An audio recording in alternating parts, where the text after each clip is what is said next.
What's going on, Pokepon crew? I am Michael, it's my brother Gabe, my brother Ariel. We run Ted's Pokepon here in Norwood, Ohio.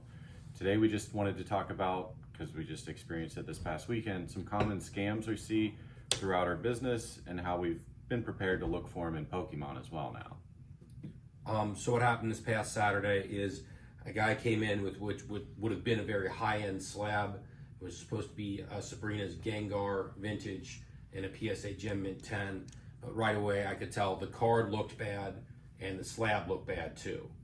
Of course, he only wanted to borrow, like, you wanted to get a loan on it, but only wanted to borrow $3,000 on a card that if it was real was worth $20,000. So right there, that kind of sets off some alarm bells. But the coloring was all off. Anybody who has any experience with Pokemon cards would have seen that the card was fake right away, and also the slab was also fake. But the slab and the QR code on the back did link to a real PSA 10 Sabrina's Gengar, but when you held the pictures up to the pictures that you can see on your phone when you scan the code, you could see the coloring and everything was way off from the real one. But we've run into a lot of other scams, and not just stuff like that, but people bringing in fake gold necklaces, rings, that kind of thing as well. But also give another local Pokemon card shop credit. They actually called us and gave us a heads up earlier in the week that some guy was trying to do the same thing at their place, except he was trying to sell it. He would have done a loan here on it from us, but yeah, he was trying to sell it at that local card shop. We didn't get their name, but appreciate them calling. Yep.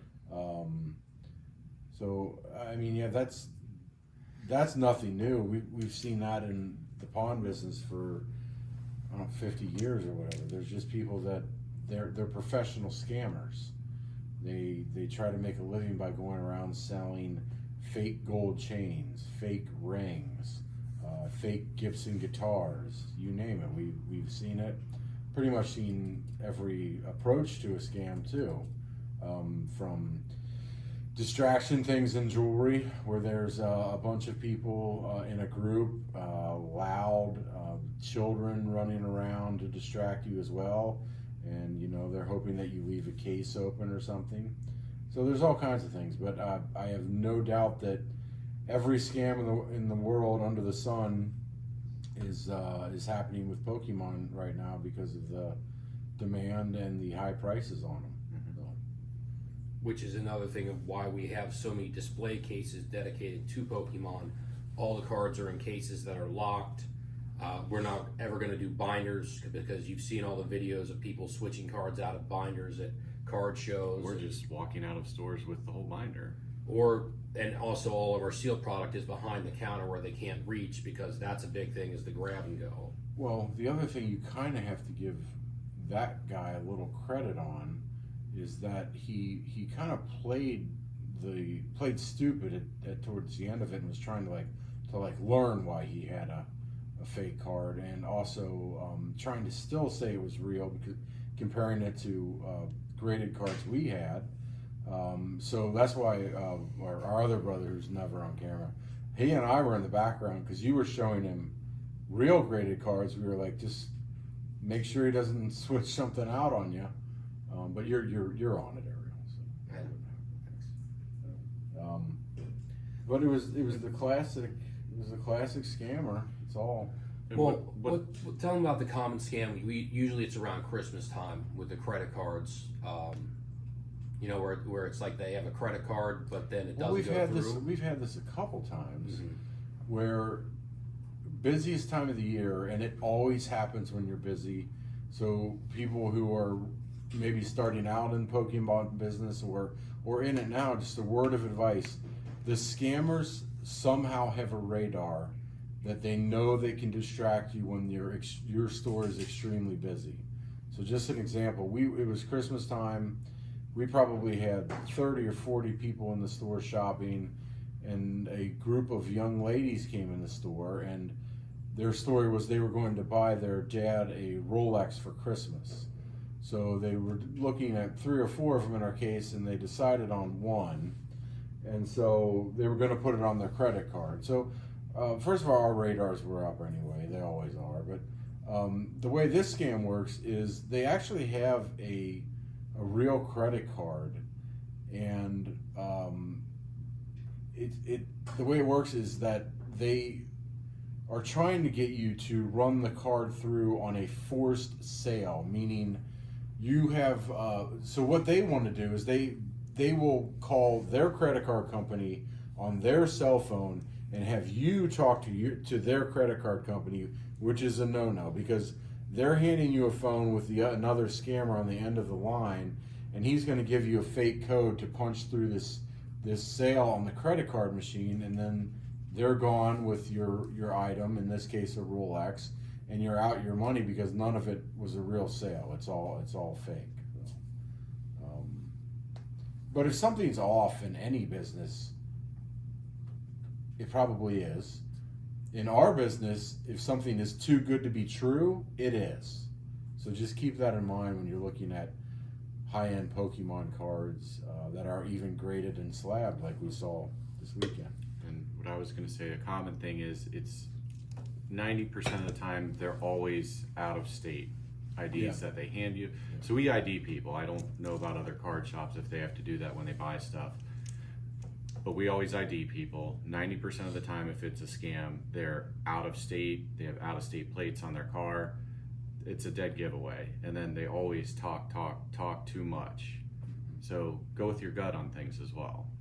It was a little over a month ago, right at the last minute, a guy come in and asked if we would take one-piece singles, which we do not, but he had a bunch of one-piece, the college collab singles, and there was something in the back of my mind, I just couldn't, I knew we weren't going to do it anyway, but I was like, what college? And he mentioned Rutgers, and I couldn't remember, but then I looked it up later, the one-piece basketball college collab with Rutgers, a couple cases got stolen from a storage room, and he did mention that he had a case of them.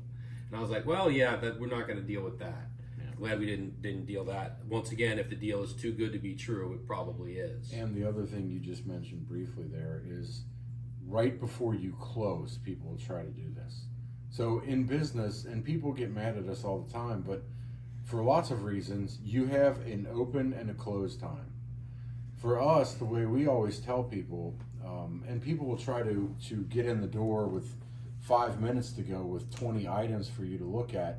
It's real simple. We're here 6 days a week. You have all the opportunity to get in here on your off day, on your lunch break.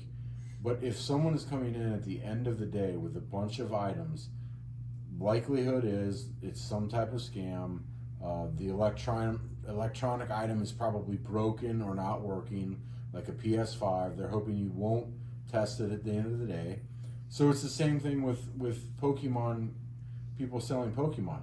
They're hoping that it's the end of the day, you're not fresh, you're ready to go home, and you're looking at a fake card, and somehow you say, okay, I'll buy this for $500, and you get taken. So end of the day too, you have an open and close time.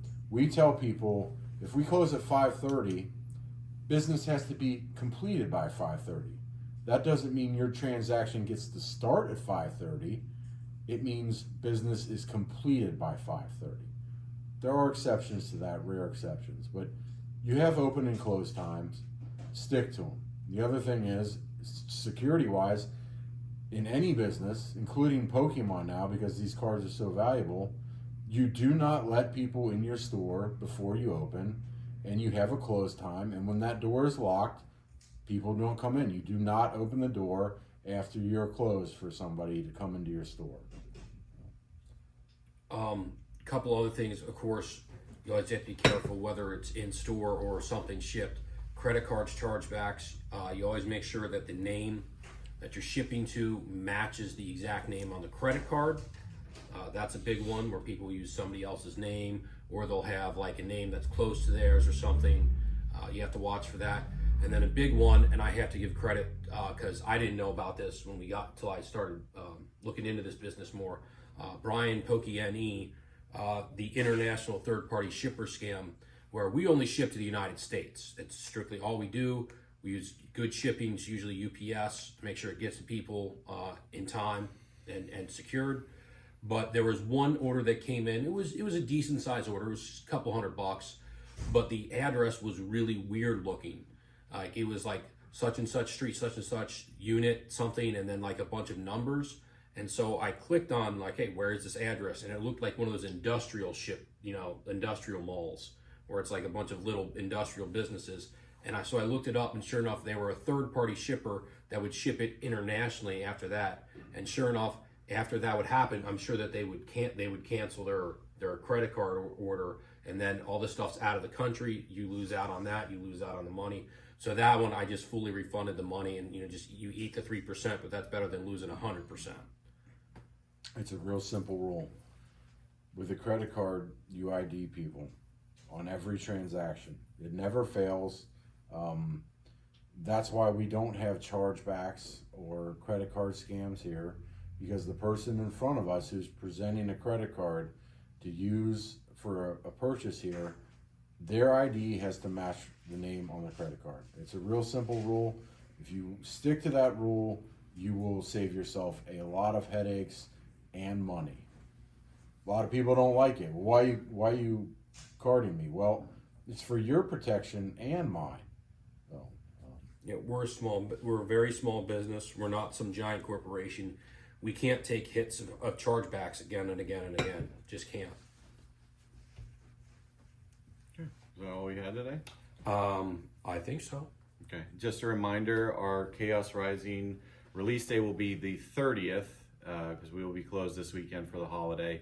Again, it'll be MSRP. We'll limit it per person, usually a long line, so get here early if you're trying to get something. Yes, we will be closed this entire Memorial Day weekend. So we will be closed Saturday through Monday and open again Tuesday normal hours. Thanks, Pokemon crew.